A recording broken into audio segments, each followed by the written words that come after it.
Right now, the South China Sea has a problem. The kind of problem that does not show up on the news, but that every defense planner in Tokyo, Seoul, and Taipei is thinking about every single day.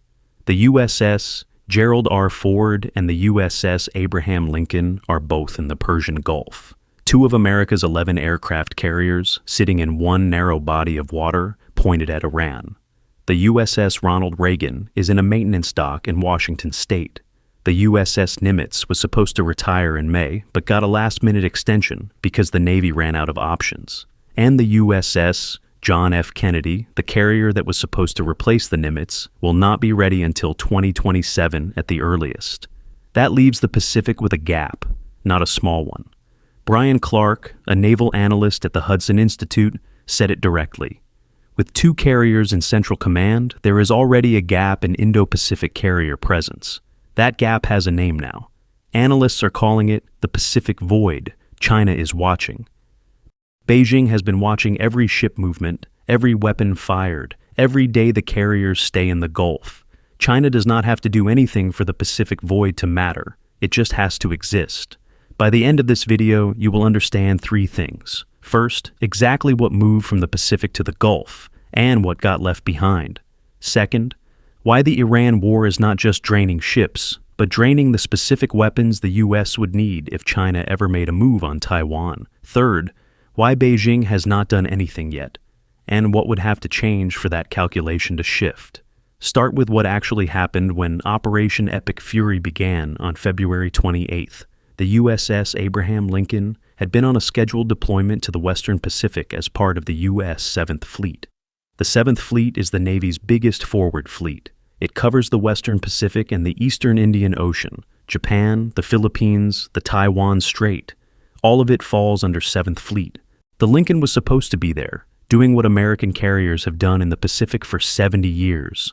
Showing up, being visible, making the calculation easy for anyone thinking about making a move. Then the Iran war started. The order came. The Lincoln got redirected to the Persian Gulf. The USS Theodore Roosevelt did the same thing. It had been deployed to the Pacific. Then it got pulled to Central Command for the Iran operation. Two carriers that were supposed to be watching China ended up watching Iran instead. That left the Pacific with one less carrier than it normally has. In a region where China has been building warships faster than any navy in history, launching more tonnage in 1 year than most countries have in their entire fleet. That is not a small thing to lose. Now add the Reagan problem. The USS Ronald Reagan was based in Yokosuka, Japan for almost a decade.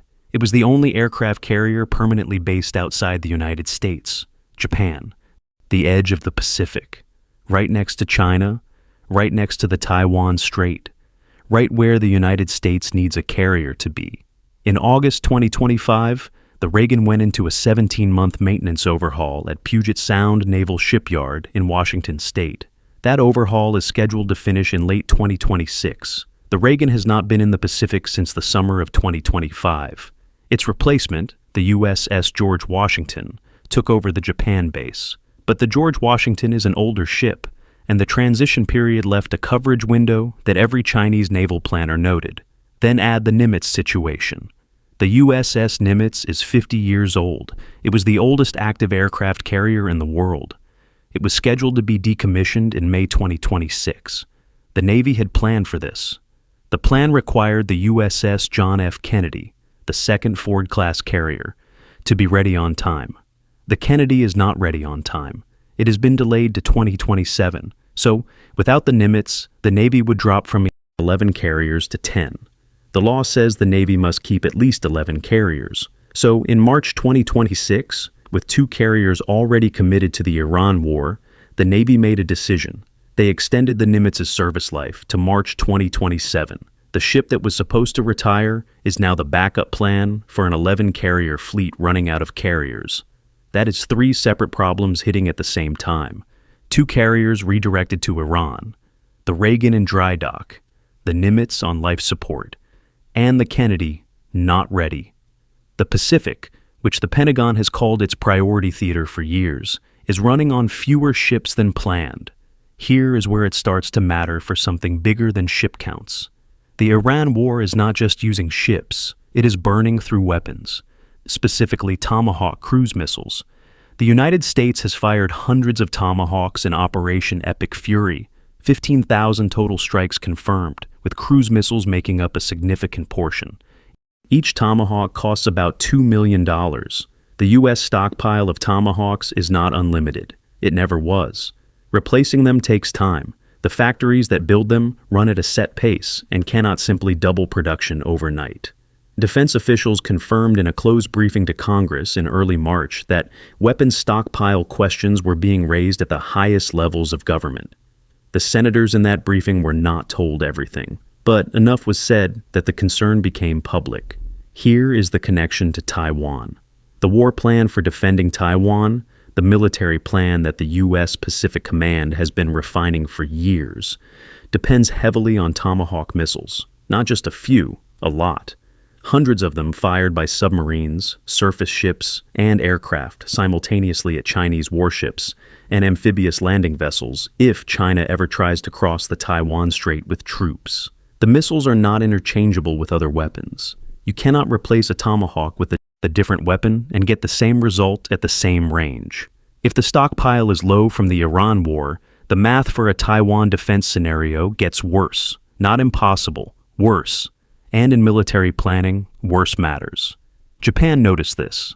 Japan had been in the process of buying Tomahawks from the United States, specifically to build its own long-range strike capability. Japan wanted the Tomahawk as the center of its counterstrike doctrine, the centerpiece, as one Japanese defense official described it.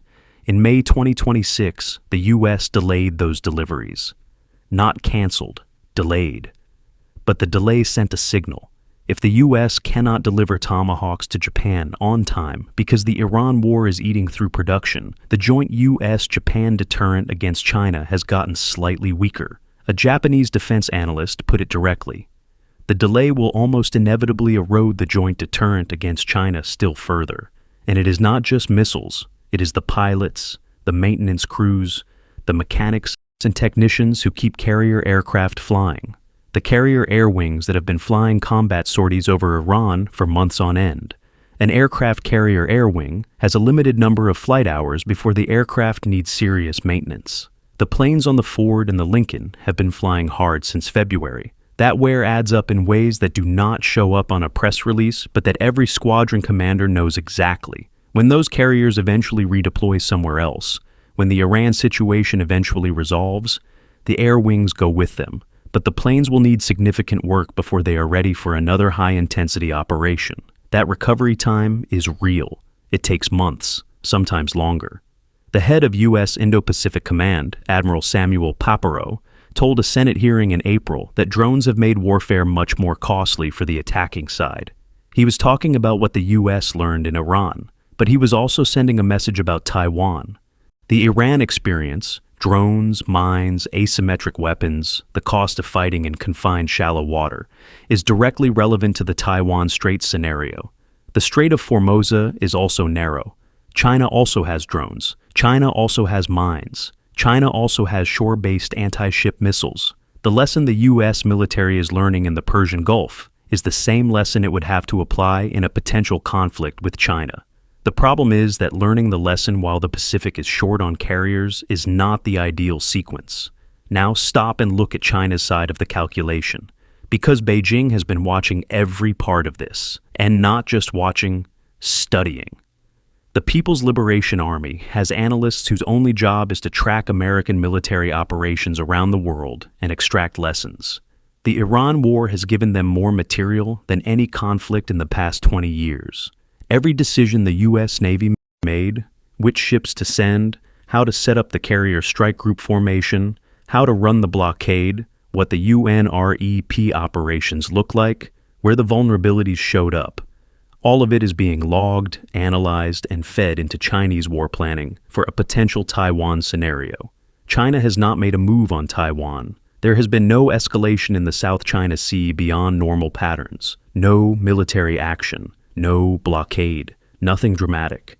Some analysts argue that the Iran war has actually made China less likely to act in the short term, not more. The argument goes like this. The US just showed the world what it can do to a country that closes a major shipping lane. Iran's navy was destroyed in 39 days. The IRGC lost over 120 warships. The supreme leader was killed. U.S. air power demonstrated a precision and speed that Beijing has been studying carefully. If China was thinking about Taiwan and wondering whether the U.S. would actually respond with overwhelming force, the Iran war gave a pretty clear answer. The U.S. responded overwhelmingly fast. But that is the short-term view. The longer the Iran war drags on, the longer the Pacific Gap stays open. The Tomahawk stockpile does not refill overnight. The Reagan comes out of maintenance in late 2026, which helps. The Kennedy arrives in 2027, which also helps. But between now and then, there is a window, and every month the Iran war runs past its expected timeline, that window stays open a little longer. China has been building its navy at a pace that has no modern parallel. In 2024, China launched more warship tonnage than any other navy in the world, by a significant margin. Its carrier fleet now includes 2 older carriers and the Fujian, its first full-sized catapult carrier that can launch aircraft the same way American carriers do. Its submarine fleet is large, nuclear-armed, and getting quieter every year.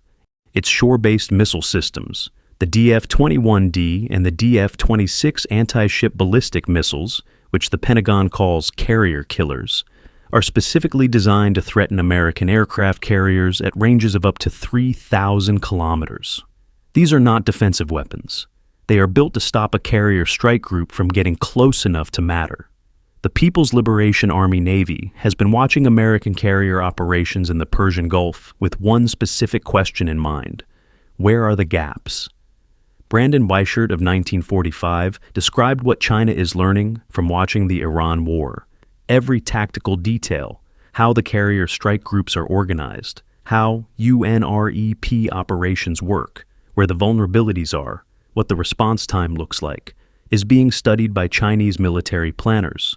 Iran is the rough draft. China is preparing the final paper.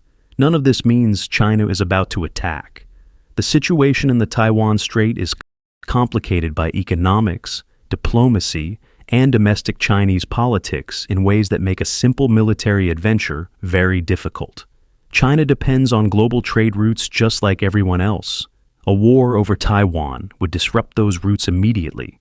The cost to China's own economy would be enormous. Beijing knows this. But the question is not whether China is planning to attack tomorrow. The question is whether the Pacific void created by the Iran war changes the risk calculation for China even slightly. If Beijing believes, even temporarily, that the window of American weakness is real, the logic of deterrence shifts. Deterrence works when an adversary looks at the cost of aggression and decides it is not worth it. If the cost calculation changes, fewer carriers, depleted Tomahawk stocks, worn-out air wings, deterrence gets harder to maintain. The Stars and Stripes reported it clearly in March. As the U.S. continues to pour weapons into the Middle East, defense officials in Asia are growing concerned that more firepower will shift if the war drags on. And even if the fighting wraps up soon, depleted munition stockpiles could take years to replace, leaving Taiwan and other places vulnerable. Not vulnerable to an imminent attack. Vulnerable in the way that a locked house with one broken window is more vulnerable than a locked house with no broken windows. The lock still works. The house is not undefended. But the window is broken. The Ford and Lincoln are still in the Gulf. The Reagan is still in maintenance. The Nimitz is operating on a 1-year extension it never expected to need. The Kennedy is not ready. Japan's Tomahawk delivery is delayed with no firm new date. The Pacific void is real, and it is documented by people whose job is to track these things. The Iran war did something that no single country has managed to do through direct military pressure in decades. It pulled 2 American aircraft carriers out of the Pacific at the same time the Pacific's only permanently based carrier went into dry dock. Iran did not plan that outcome. Tehran was not sitting in a war room in March 2026 thinking about the Taiwan Strait when it closed Hormuz. But the result is the same, regardless of the intent. The Pacific has fewer American carriers than it normally does. The U.S. missile stockpile is lower than it was 6 months ago. The repair and rebuild timelines are measured in years, not months. Here is the simplest way to think about what this means. Deterrence is a conversation. It says, look at what we have, look at what we will do with it, and decide that attacking is not worth the cost. The US has been having that conversation with China about Taiwan for decades. The conversation has worked. Taiwan is still Taiwan. China has not crossed the strait. But every conversation changes when the circumstances change. The Pacific Void is a change in circumstances. It does not end the conversation. It does not mean China attacks. It means the conversation is slightly different today than it was on February 27th, before Operation Epic Fury began. The US still has enormous military power in the Pacific, but it has less of it than it did 6 months ago. And China has more of its own than it did 6 months ago. The gap between the two sides is narrowing even without a single shot being fired in the Pacific. That is the calculation that keeps defense planners in Tokyo, Seoul, and Taipei up at night. Not that China is about to do something, but that the window of American advantage that has kept the peace in the Pacific for 70 years is getting slightly smaller with every week the Iran war continues. And nobody knows how small it can get before the conversation changes in a way that cannot be walked back. The Reagan comes out of dry dock in late 2026. The Kennedy commissions in 2027. On paper, the gap closes, but closing a gap on paper and restoring deterrence in practice are not the same thing. A carrier that just came out of dry dock needs workup exercises before it is combat ready. A brand new carrier needs even longer. The Kennedy's first deployment will not happen before 2029 by most estimates. So, the window the Iran war opened in the Pacific is not a window that snaps shut the moment the Reagan leaves Bremerton. It narrows gradually, over years, as the pieces come back into position. China knows the timeline as well as the US Navy does. Beijing is not reading guesses. It is reading the same schedules, the same shipyard completion reports, the same commissioning dates. The Pacific Void has an expiration date, but that date is not tomorrow. So, here is the question. Did the decision to send 2 carriers to the Iran war create a real opportunity for China? An actual window where Beijing might look at the Pacific and see something it has never seen before? Or is the remaining American force in the Pacific still powerful enough that the window does not matter? That the lesson China learned from watching Iran get destroyed in 39 days is more important than the temporary carrier gap? Write real window or still enough in the comments. The people on opposite sides of that line are about to have a serious argument under this video. We are reading every reply.